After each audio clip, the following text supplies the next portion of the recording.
तुम्हें जानना है, किसी और को तुम्हें नहीं जनाना है, अपने को तुम्हें जानना है। समय बीत जाने पर हाथ में कुछ नहीं मिलेगा। यहां से जाने के बाद नेत्र थक गए, पैर काम नहीं करते, हाथों में बल नहीं रह गया, बुद्धि निर्णय नहीं कर रही, अब कोई साथी नहीं दिखाई दे रहा। अगर बड़े ही बनना है तो इतने बड़े बनो कि तुमसे बड़ा कोई रह ही ना जाए।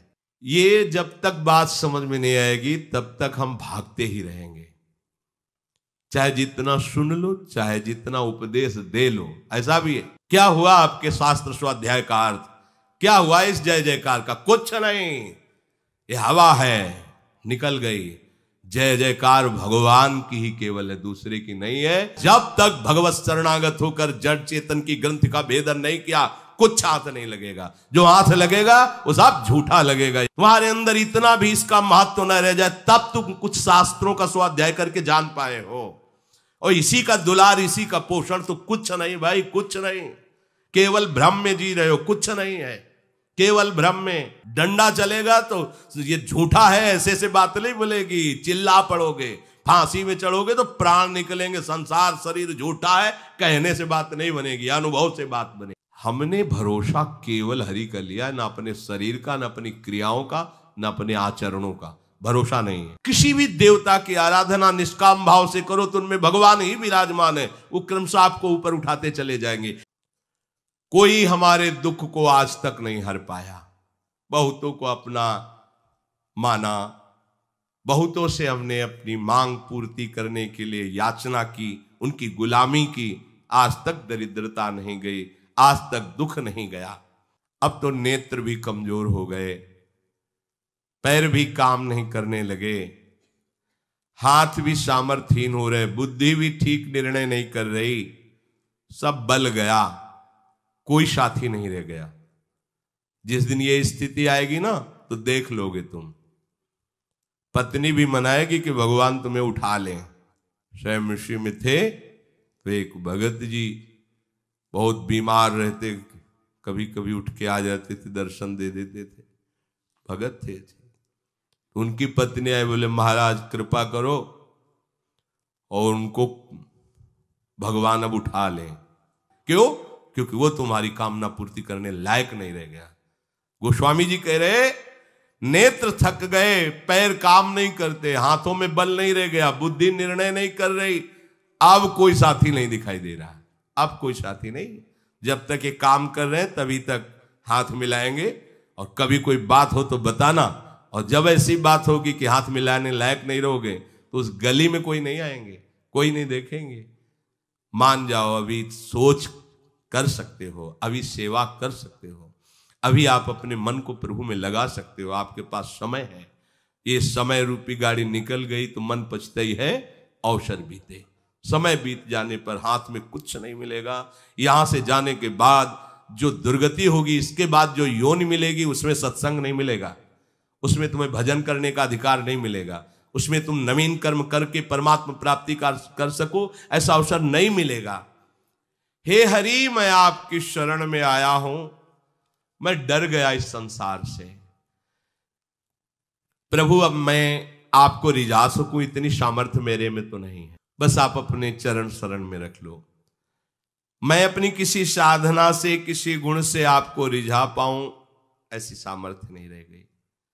हे लाडली लाल, बस वृंदावन में पड़े रहने दो, अपने दरवाजे पर पड़े रहने दो। कभी तो आप दोनों युगल सरकार जब वन विहार के लिए निकलोगे, देखोगे कौन पड़ा है, बस इतने में हमारा काम हो जाएगा। आपकी दृष्टि पड़ेगी, हम निहाल हो जाएंगे। लाडली जी की दृष्टि पड़ते ही करोड़ों मोक्षों के सुख को तिरस्कार करने वाला महाप्रेम सुख प्रकट होता है, एक दृष्टि मात्र से। इसलिए हमें भटकने का समय नहीं भाई, कि हम किसी देवता की आराधना, देवताओं से विरोध नहीं, ये आप न समझें कि हमको ये ज्ञान नहीं है कि देवताओं का विरोध भाव पैदा हम कर रहे हैं। नहीं, हम ठिकाने पे पहुंचा रहे हैं जहां से उनको सामर्थ्य मिली है। यदि आप किसी भी देवता की आराधना करते हैं, उनसे कोई कामना ना करें, तो आपको ऊपर भेज देंगे, क्रमशः अधिकार भेजते चले जाएंगे। देवताओं से देवादिदेव, देवादिदेव से महान परम पवित्र करने वाले श्री हरि के चरणारविंद, ऐसा एक क्रम हुआ है। बाल्यावस्था में इतनी चालीसा लेकर बैठते थे मंदिर में, हनुमान बाण, हनुमान चालीसा, दुर्गा चालीसा, शिव चालीसा, कितनी चालीसा।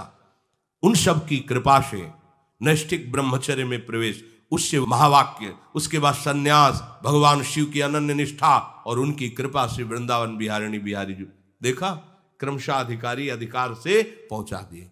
पर ये कोई कामना नहीं थी, बच्चा थे कोई, ये पूर्व की भगवत प्रेरणा, बस ऐसे स्वाभाविक निष्काम मति से हो रहा था। उन्हीं चालीसाओं का प्रभाव हुआ है। संसार क्या है, कौन है मेरा इस संसार में, ये प्रश्न जागृत करना, ये उन्हीं की बात थी। किसी भी देवता की आराधना निष्काम भाव से करो तो उनमें भगवान ही विराजमान है, वो क्रमशः आपको ऊपर उठाते चले जाएंगे। पर यदि कामना की तो उतनी ही केवल पूर्ति होगी कामना की, आपका परम कल्याण नहीं हो सकता। कोई ये जैसे कहे कि देवता क्यों नहीं परम कल्याण कर सकते, तो सबसे बड़ी बात है कि एक तो उनमें सामर्थ्य नहीं, और दूसरी बात यह है कि कल्याण कोई आशीर्वाद नहीं होता। जो कल्याण शब्द है वो कोई मिठाई नहीं है कि 100 ग्राम मिठाई ये लो आशीर्वाद, या कोई सेव संतरा, या कोई हाथ धर देना, पांव रख देना, ये सब बातें नहीं। कल्याण इसे नहीं कहते, ध्यान रखना। कल्याण का तात्पर्य है जीव का शरीर राग नष्ट होकर अपने स्वरूप में स्थित हो जाना। ये किसी देवता की आराधना से नहीं होता। पक्की बात समझो, कल्याण का जो मंगल का जो भगवत प्राप्ति का स्वरूप है, इन देहों के राग से मुक्त हो जाना है। और जितनी भी आराधना की जाती है देहों को लेके की जाती है, इसलिए मोक्ष पदवी या कल्याण पदवी या परम पदवी इसीलिए दुर्लभ कही गई है कि इस रास्ते को कोई समझ नहीं रहा। यहां आकर के सब सिस्टम सबके रुक जाते हैं, सब दौड़ भाग। ये जब तक बात समझ में नहीं आएगी तब तक हम भागते ही रहेंगे, चाहे जितना सुन लो, चाहे जितना उपदेश दे लो। ऐसा भी है, खूब चमका के शरीर को रखना, शरीर में राग रखना, ये साफा, ये टोपी, ये सिस्टम, ये एकदम सेटिंग फेटिंग, और रिझाना देह और देह संबंधी देहाभिमानियों को। क्या मिलेगा भाई? वाह वाह, रुपया पैसा, जय हो, लेकिन ग्रंथि का भेदन करने की सामर्थ्य तुम्हारे नहीं। वाह वाह तो तब है जब जड़ चेतन की ग्रंथि का भेदन कर लिया, अब वाह, अब वाह। और ये बोलने वाला कोई परमहंसी होता है। एक बार एक महात्मा प्रवचन करे तो सबने तालियां बजा दी, तो रोने लगे। वो महाराज रोने काहे को लगे? बोले तालियां बजा दी इसलिए। क्यों? बोले हमारे उपदेश सुनकर इनको उदासीनता नहीं आई, इनको हर्ष हो रहा है। अरे इनको रोना चाहिए कि मैं जगत में फंसा हुआ हूं, आज सिद्धांत मिला, पहले मिलता तो कितनी जल्दी मैं भगवान को प्राप्त कर। ये उदासीन नहीं हुए, खिन्न नहीं हुए, तालियां बजा दी। इसका मतलब है इन्होंने हमारी बात नहीं समझा, मतलब है कि हमारा बोलना व्यर्थ चला गया। क्योंकि ये तालियां बजाने का मतलब हो गया तुम्हारा खेल ना। उन्होंने तालियां बजेगी, आग लग जाएगी हृदय में जब संत उपदेश सुनोगे कि ओहो मैंने अपना समय इतना बर्बाद कर दिया, तो तुम्हें तालियां बजाना आएगा। तालियां बजाना तो ये कॉमेडी कलाकार की तरह है। उन्होंने बोला हा हा तालियां बजा दी, वाह वाह। ये वाह वाह वाला मार्ग थोड़ी है, ये तो आह वाह सुना और छाती में धस गई बात। अब बस वही छा गया, कैसे प्रभु मिले, कैसे मिले। हे नाथ, जब से तुम बिछड़े हो आज तक मैंने मार्ग नहीं पाया, अब मार्ग मिला, समय नहीं रह गया। हे नाथ अब तो कृपा, व्याकुलता पैदा हो जाए। देखत सुनत कहत समुझत संशय संदेह न जाई, हे हरि यह ब्रह्म की अधिकाई। रोज सुनते हैं सत्संग, रोज कहते हैं भगवद वार्ता, लेकिन जब कभी देहाभिमान पर चोट की बात आती है तो हम नहीं होते। बिल्कुल बचा के निकाल के देहाभिमान को सुरक्षित। क्या सत्संग का फर्क हुआ? क्या हुआ आपके शास्त्र स्वाध्याय का अर्थ? क्या हुआ इस जय जयकार का? कुछ नहीं, ये हवा है, निकल गई। जय जयकार भगवान की ही केवल है, दूसरे की नहीं है। वो त्रिकाल सत्य है, उसमें तुम लग जाओ तो बस ठीक है, नहीं तो सब बेठीक है। चाहे जितने शास्त्रों का ज्ञान हो, चाहे जितना अंदर तुम्हारे ये दैवी वैभव आ जाए, जब तक भगवत शरणागत होकर जड़ चेतन की ग्रंथ का भेदन नहीं किया, कुछ हाथ नहीं लगेगा। जो हाथ लगेगा वो सब झूठा लगेगा। यहां से ब्रह्मलोक तक आ ब्रह्म स्तंभ पर्यंतम सर्वम मायामयम जगत, बहुत कठिन है, बहुत यही जब देखने को मिलता है तो यही लगता है कि क्या प्रपंच के अभिमान को अपना सर्वस्व मान रहा है जीव। प्रपंच के अभिमान को अपना सर्वस्व मान रहा है। यहां सर्वस्व का त्याग करके सर्वस्व श्री हरि को मानना है। अरे इस चमड़े के थैले को सजाने से नाना प्रकार कुछ नहीं मिलना, एक भ्रम ही पैदा। ये बिल्कुल निकृष्ट चीज है जो सामने तुम देख रहे हो। तुम्हारे अंदर इतना भी इसका महत्व न रह जाए तब तुम कुछ शास्त्रों का स्वाध्याय करके जान पाए हो। और इसी का दुलार, इसी का पोषण, तो कुछ नहीं भाई, कुछ नहीं। केवल भ्रम में जी रहे हो, कुछ नहीं है, केवल भ्रम में। ये शास्त्रों में लिखा है कि संसार असत्य है, पर जब तक आपका अनुभव नहीं हुआ तो क्या ये असत्य संसार दुख नहीं दे रहा है? तीनों तापों से सब जल रहे। कहने से नहीं होगा संसार असत्य है, इसका अनुभव करना होगा। और इसका अनुभव तभी होगा जब संसार में जो सत्य है उसको स्वीकार कर लोगे। संसार में सत्य श्री हरि है। मत्ता परतरम नान्यत किंचित अस्ति धनंजय, मेरे सिवा कोई नहीं।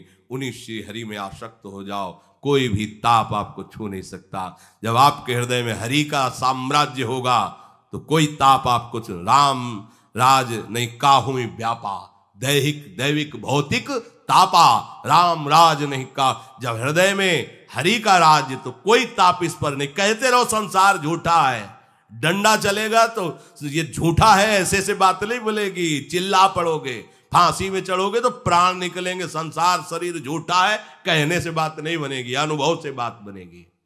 अनुभव गम्य भजै जय संता। मारा घूम रहा है प्राणी केवल शरीर और शरीर के भोगों की कामना में।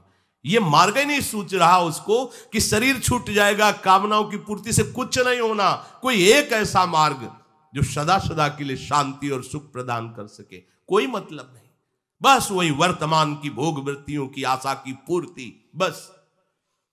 तो कह रहे हैं कि संसार असत्य है, पर ये तीनों ताप तुम्हें तब तक नहीं बख्शेंगे जब तक तुम हरि का भजन करके शरीर राग को नष्ट नहीं कर दोगे। ये केवल कहने से नहीं होगा। देखो, मृग तृष्णा का जल एक बूंद कहीं नहीं होता। जो प्रातःकालीन सूर्य की किरणें पड़ने से बालू में निर्मल जल दिखाई देता है, पर मर जाता है मृग दौड़ते दौड़ते उसी की लालसा में। शास्त्र कह रहा है जगत असत्य है, पर पूरा जीवन उसी की खोज में, उसी के भोगों की वृत्ति में तुम नष्ट कर रहे हो। केवल कहने से नहीं होगा, अनुभव करो। जहां अनुभव की बात आएगी वहां जीरो मिलेगा। संसार में जहां अनुभव की बात आएगी वहां शून्य मिलेगा। कि अरे अभी तक तो कुछ किया ही नहीं इस विषय में, इसी संसार को रिझाने में। कितने लोग हमारे पक्ष में हो गए, कितना वाह वाह हो रहा है, कितने प्रणाम बढ़ रहे हैं, कितने प्रांत हमें जान रहे हैं। निकले थे अखिल ब्रह्मांडों में जो व्याप्त तत्व है उसको जानने के लिए, और आप खुश इसमें हो गए कि 4 लोग आपको जान। कुछ नहीं, किसी ने नहीं जाना। वो छुपा छुपी का खेल खेलने वाला फंसा लिया आपको, फिर तुम्हारा जीवन व्यर्थ चला जाएगा। तुम्हें जानना है, किसी और को तुम्हें नहीं जनाना है, अपने को तुम्हें जानना है कि हर रूप में मेरा स्वामी इन रूपों का पर्दा लगा के आ रहा है और कोई दूसरा नहीं। जब आपको प्रणाम करे तो कहो छलिया अब नहीं बच पाओगे, जान लिया। तुम प्रणाम करो या प्रहार करो, तुम ही हो, दूसरा कोई नहीं। तो माना जाएगा कि अब आपके ऊपर शास्त्र का रंग सत्संग का रंग बढ़ा है। नहीं तो व्यर्थ है, बिल्कुल व्यर्थ है। परीक्षा में जीरो हो, चाहे जितने जगत में आप प्रसिद्ध हो, संसार का राग, शरीर का राग, भोगों की भोग वृत्ति नष्ट नहीं हुई, कुछ हाथ नहीं लगा। सुंदर शैया पर सो रहा है। स्वप्न में देखा कि वो समुद्र में डूब रहा है। अब क्या उपाय हो सकता है? बाहर से हम सैकड़ों नाविक, सैकड़ों तैराक खड़े कर दें, क्या स्वप्न में समुद्र में डूबने वाले की हम सहायता कर पाएंगे? नहीं। सैकड़ों नाविक हैं, सैकड़ों तैराक हैं, हर व्यवस्था है, पर उसके डूबने के भय से हम उसे निवार नहीं सकते। तो क्या उपाय है? उसे जगा दो, बस। दूसरा कोई उपाय न। तैराक की जरूरत है, नाव की जरूरत है। वो जग गया, जे ही जगा तो वही हंस देगा। अच्छा, ओहो, एक बूंद पानी नहीं, मैं तो समुद्र में डूब के रहा। बस यही चल रहा है यहां। मोह निशा सब सोवन निहारा, और देखे स्वपन अनेक प्रकारा। अब अगर इनको बचाना है तो सत्संग के द्वारा इनको जगा दो, जागो। बहुत जन्म हो गए मोह निद्रा में सोते हुए, अब जागो, हरि में जागो, हरि नाम जप करो, हरि चर्चा सुनो, हरि सेवा करो, हरि में लीन हो जाओ। यही जीवन की जागरण वृत्ति है। जहां तुम फंसे हो ये मोह समुद्र है, इससे कभी पार नहीं पा सकते। बाहरी साधनों के द्वारा ऐसे ही आपको नहीं बचाया जा सकता। जैसे सोते हुए में उसने स्वप्न में समुद्र में डूबते हुए अपने को देखा, तो अब बाहरी उपाय से उसे नहीं, उसे केवल जगा दो। ऐसे ही बाहरी सहयोग से किसी को भी दुखों से मुक्त नहीं किया जा सकता। उसे मोह से जगा दो, उसे जगा दो। अब जागो, मोह में सोने का समय नहीं रहेगा। अब विवेक पूर्वक जाग करके अपने जीवन को जीवन धन के चरणों में समर्पित कर दो। जब तक भगवत आराधन नहीं करोगे तो तुम्हारे अंदर अच्छे विचार नहीं आएंगे। बस ये असत विचार तुम्हें बहाते लेते चले जाएंगे। अनविचार के कारण ही ये संसार सुखद और रमणीय लगता है। बुद्धि ठीक नहीं है। अगर संसार आपको अच्छा लगता है, इसके भोग अच्छे लगते हैं, यहां जीना अच्छा लगता है, यहां प्रियता बढ़ रही है, तो अज्ञान के कारण बढ़ रही। पक्की बात समझो। अगर कभी साधु संग भी प्राप्त होता है तो ये मांगते हैं कि हमारा पद जो है इससे और बड़ा पद हमें प्राप्त हो जाए, हम जितने अहम में हैं इससे और बड़ा अहंकार हमको प्राप्त हो जाए। अरे भाई, अगर बड़े ही बनना है तो इतने बड़े बनो कि तुमसे बड़ा कोई रह ही ना जाए। वो है भगवान बनना, भगवान बनना। तुम भगवान के अंश हो, अपने अंशी में लीन हो जाओ। तो जैसे गीध देह तज धरि हरि रूपा, हरि रूप प्राप्त करके परम धाम जा रहा है, ऐसे तुम भी भगवान का रूप धारण करके भगवान के धाम को चले जाओगे। नारायण नर बन सकते हैं तो नर भी नारायण बन सकता है। सीढ़ी बन गई, जिस सीढ़ी से उतर के आए हैं उसी सीढ़ी से चढ़ा भी जा सकता है। और ये भजन नसेनी प्रेम की, उस ऊंचाई पर चढ़ने के लिए भजन रूपी नसेनी, खूब नाम जप करो, खूब प्रभु को बार बार आर्त हृदय से पुकारो। ये भयंकर दुखदाई संसार उसी को प्यारा लगता है जिसके जीवन में सत्संग का रंग नहीं है, भजन नहीं है। जब आप सत्संग करेंगे तो आपके हृदय में क्षमता आने लगेगी, संतोष आने लगेगा, दया आने लगेगी, विवेक आने लगेगा, और ये व्यवहार नहीं रह जाएगा, ये परमार्थ हो जाएगा। ये दुखद संसार दुखद नहीं रह जाएगा, दसों दिशाएं आनंदमयी हो जाएंगी, क्योंकि आपके अंदर भगवद विचार आने लगे, भगवद आश्रय। इसी से क्षमता आ गई, संतोष आ गया, विवेक आ गया। अब क्षमतावान, संतोषवान, विवेकवान को सारा जगत मंगलमय हरि रूप दिखाई देता है, उसे कहीं कोई भय विषाद नहीं मिलता। गोस्वामी जी कह रहे हैं ये प्रपंच ऐसे फंसाव वाला है कि इससे तब तक निकला नहीं जा सकता जब तक प्रभु की भक्ति नहीं होगी। प्रभु की भक्ति कब मिलेगी? बोले जब संत संग मिलेगा, इसके बिना कोई भी उपाय नहीं है।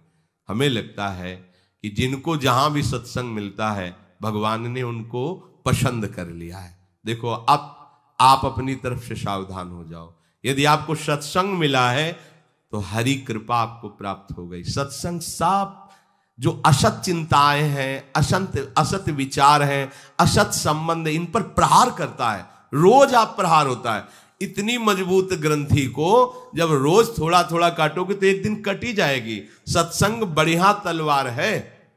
अगर आप ध्यान पूर्वक, एकाग्रता पूर्वक सत्संग सुने तो बाहर और भीतर दोनों से बंधन मुक्त कर देगा। चलते रहो, केवल सुनते रहो। एकांतिक साधना तभी वास्तविक जागृत होती जब हम शरीर और संसार के राग से शून्य हो जाते हैं। तो भरी बाजार में वो परमात्मा कार वृत्ति से युक्त हो सकता है। और एकांत कमरे में बैठे माला घुमाओगे और वासना बढ़ेगी, अहंकार पुष्ट होगा और मन भजन में नहीं लगेगा। करके देख लो, क्योंकि इसी मार्ग में पूरा जीवन गया है। ये अनुभव की बातें कहते हैं। ये तभी मन प्रसन्न होकर प्रभु में लगता है जब साधु संग प्राप्त होता है और उनके संग के रंग से संसार फीका लगने लगता है और हृदय में एक धारणा जागृत हो जाती है कि बस बस अपने प्रभु से मिलना है। अब वो समाज में या एकांत में उसके चित्त का अपहरण संसार नहीं कर सकता। इसलिए सत्संग हरि भक्ति को प्रकाशित करने वाला है। नाचने लगती है हरि भक्ति उसके हृदय में जहां सत्संग का प्रादुर्भाव होता है। जहां सत्संग होता है वहां हरि भक्ति के साथ ज्ञान वैराग्य भी नृत्य करते हैं। सत्संगी का ज्ञान रोज नवीन होता है, जैसे रोज चाकू में धार धरी जाए। सत्संगी का वैराग्य बहुत दृढ़ होता है। सत्संगी की भक्ति स्थित होती है, चलायमान नहीं होती कि आज हरि से भक्ति कल विषयों से हो गई। पर सत्संग भगवत कृपा से मिलता है और हम दैन्य होकर उसको स्वीकार करें तभी बात बनती है। प्रभु कह रहे हैं ये जितने देवताओं की आराधना करते हैं इनको जो फल मिलता है वो अल्प मिलता है और नाशवान मिलता है, समय नष्ट होता है। जो देवताओं की आराधना करते हैं तुच्छ कामनाओं से जिनकी बुद्धि युक्त है, उन देवताओं की आराधना का फल उनको जो मिलता है वो नाशवान होता है। अविनाशी फल नहीं दे सकते देवता, है ही नहीं उनके पास, सामर्थ्य ही नहीं। देवताओं का पूजन करने वाले देवलोक को प्राप्त होते हैं।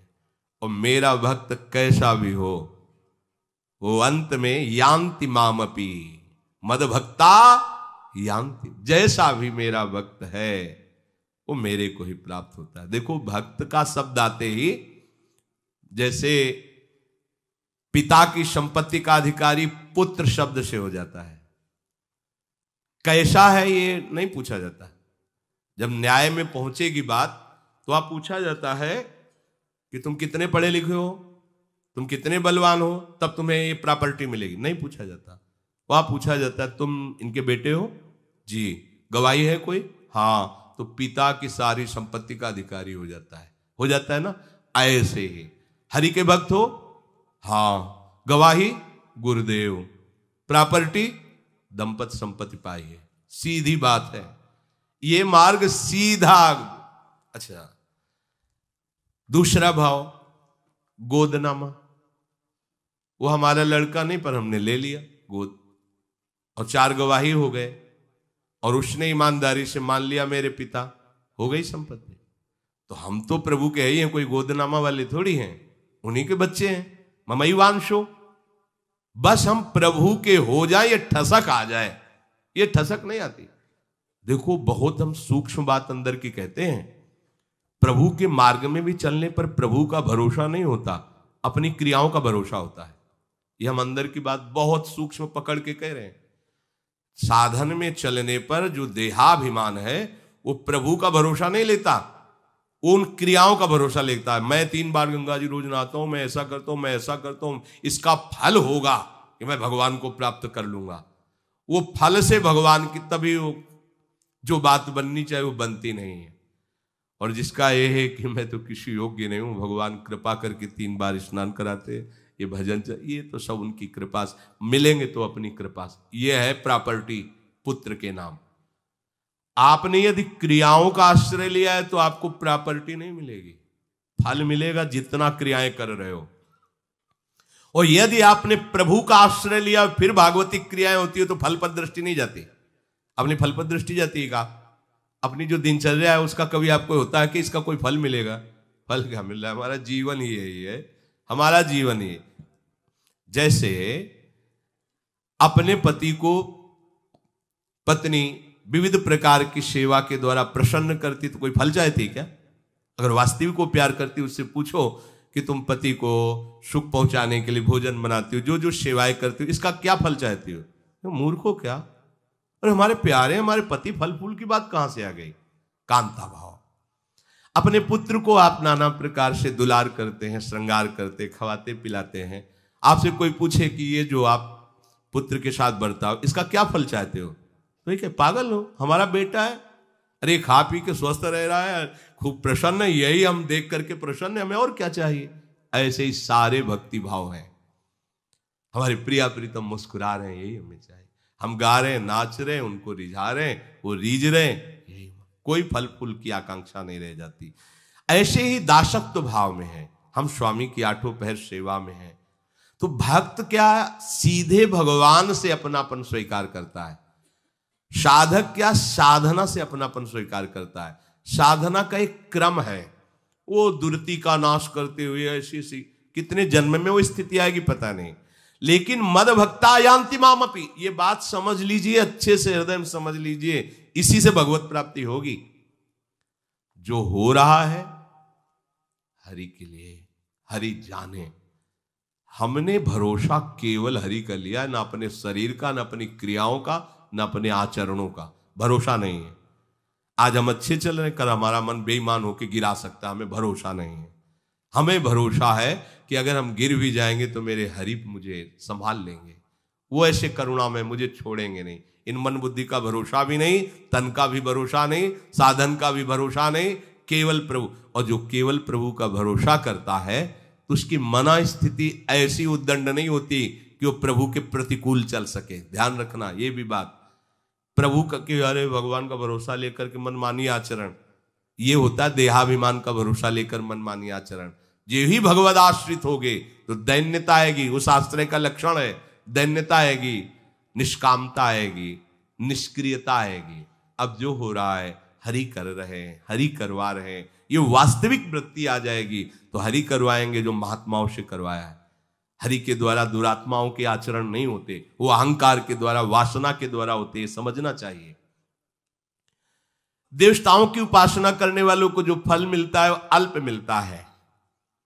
नाशवान पदार्थों की ही कामना की तो नाशवान पदार्थ मिला। हाँ, बहुत बहुत कोई देवता प्रसन्न हो गया तो अपने लोक को ले गया, जिसे भगवान कहते हैं देवताओं का पूजन करने वाले देवलोक को प्राप्त होते हैं। और जो देवलोक को तो क्षीणे पुण्य मृत्युलोके वसंती, पुनः आकर के फिर यही मृत्युलोक में मरना होता है। उपाय बना नहीं। भगवान कह रहे हैं मद भक्ता यान्ति मामपि, जो केवल मेरा आश्रय ले लेते हैं, मेरा भजन करते हैं, चाहे वो रुपए के लिए, चाहे वो संपत्ति या संकट निवृत्ति या सम्मान, जो भी चाहिए। कितनी छूट दे दी है, बड़े मालिक हैं और हमारे हैं, हमें जो चाहिए प्रभु से चाहिए। ऐसा भाव रख करके प्रभु के चरण शरण में आ जाओगे तो भी आपको भगवत प्राप्ति हो जाएगी। और कहीं ये भाव लेकर के आ गए कि मुझे कुछ नहीं चाहिए, मुझे आज प्रभु से मिलना है, तो फिर रखियो ताई प्राण की नाई। भगवान कितना प्यार करेंगे आपको, आप देख लेना। जीव कैसे भी आचरणों वाला क्यों न हो, ये छूट केवल यही बात आती है। दुराचारी से दुराचारी क्यों न हो, वो भगवान का अंश है। और उसने जब ये निश्चय कर लिया कि अब लो निशानी अब ना नसे, आज तक जो हुआ हुआ, अब नहीं, अब हरि की शरण में सब माफ, ये केवल भगवान की शरण में हो सकता है। संसार के संबंध से युक्त है, पर उसने ठान लिया है कि मैं भगवान का साक्षात्कार करूंगा, तो संसार की आसक्ति उसे अब बांध नहीं पाएगी और वो निश्चित भगवान को प्राप्त हो जाएगा। इसीलिए प्रभु कह रहे मद भक्ता यान्ति मामपि, मेरा भक्त केवल मेरे को ही प्राप्त होता है। ये जो बुद्धिहीन लोग होते हैं, बुद्धिहीन किसे कहते हैं? अपने लोग पागल किसे कहते हैं? जो किसी काम की वस्तुएं नहीं उनको बटोरते हैं तो हम लोग घोषित कर देते हैं पागल आदमी है। जैसे फुटपाथ में ऐसे इधर उधर कपड़ों के फुचने, प्लास्टिक, ये सब बटोर रहा है, बांध रहा है सिर, तो उसे क्या कहते हैं? पागल, बुद्धिहीन आदमी। असार वस्तु को ग्रहण करने वाले को बुद्धिहीन कहा जाता है। बिना काम की वस्तुओं को बटोरते घूम रहा है, यहां बुद्धिहीन जानते हो किसे कहा जाता है? संसार की हर वस्तु असार है, बेकार है, इसी के भोगों में, इसी के बटोरने में समय लगाए हुए हो तो तुम बुद्धिहीन ही हो, पागल ही हो। अच्छा, पागल दूसरों को पागल समझकर हंसता है, ये खासियत होती है।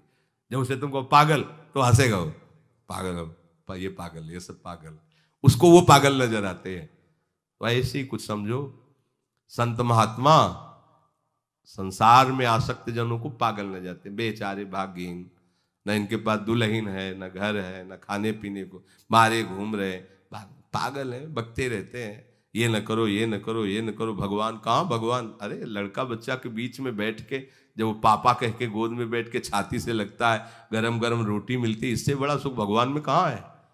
संसार का सुख, हाँ, बस यही फसाव माया का, घुटनों के बल चलकर बालक दौड़ करके गोद में बैठा और निहाल हो गया, जीवन की पूरी बात मिल गई उसको।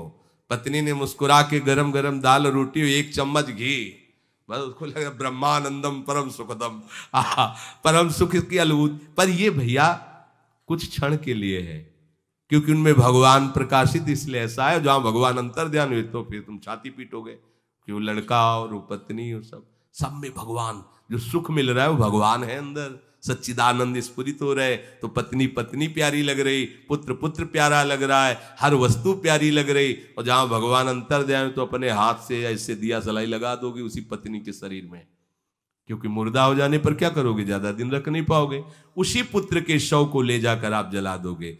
तो तुम उसी को तो पहचान रहे थे, जो अंदर था उसको तो जान ही नहीं रहे थे। पर अंदर वाले का महत्व तो सबके हृदय में रहता है। ना जानने के कारण हम बाहर शरीरों को प्यार करते रहते हैं। तो यह है बुद्धिहीनता।